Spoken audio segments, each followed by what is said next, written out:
Hey everyone, so this video is going to be a review on 2 face putty products that I have been trying out for about the past 3 weeks, I believe. So the first product that I'm going to talk about is the Shine Control Moisturizer. It comes in 1.01 fluid ounces, which is normally typical of all face products, basically around 1 fluid ounce. This product contains white tea and cornstarch. So the white tea is supposed to combat any free radicals that you may have going on in your skin, which can be kind of toxic. And then the cornstarch is, I guess, you know, the active ingredient that is supposed to help control shine. It's like a white cream consistency. It's not super thick, but it does give a lot of hydration and it feels really good. It doesn't leave my skin feeling, you know, oily or greasy or anything like that, or clog my pores.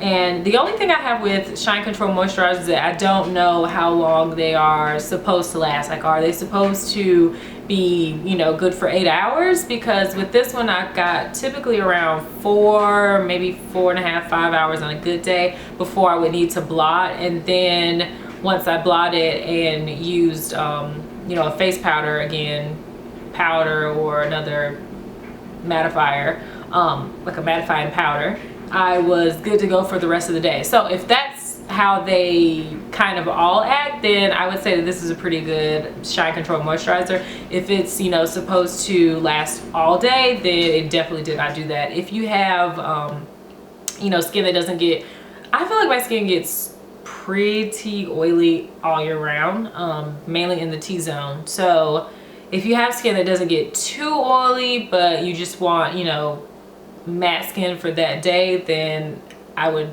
think that this would work really well for you. If you have skin that's kind of like mine and you're gonna fight oils like all day and all year, it's not too bad. I guess if I only have to blot once while I'm wearing this, then it's not too bad.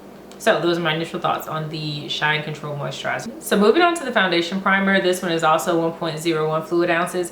And this one to me is a weird consistency. When I think of a primer, I don't really think of something that's really liquidy. And that's exactly what this one looks like. So you can see it starting to run down my hand right there, and it's a much thinner consistency.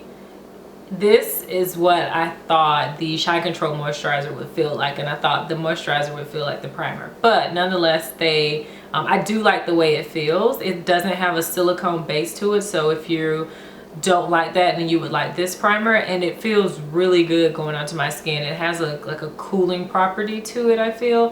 What I do is I pat it into my skin like this. I don't really do too much rubbing. I just like to pat it in because it has a sticky, or I guess putty like texture to it, or feel to it.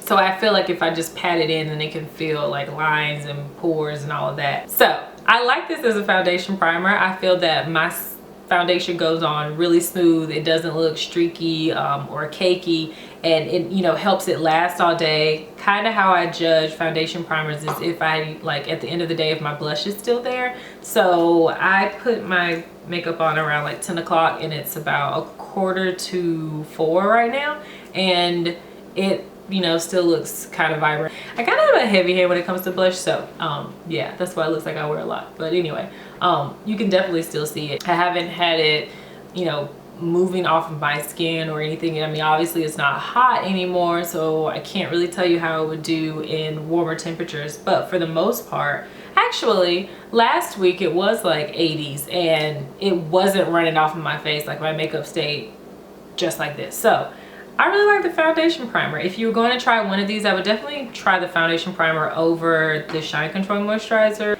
Anywho, but Face Putty was nice enough to provide a coupon code for all of my subscribers, and even those of you who haven't subscribed yet. I'll leave it down below, as well as the links to where you can purchase these products. Don't forget to comment, rate, and subscribe. Thank you guys so much as always for watching, and I'll see you in the next video. Bye.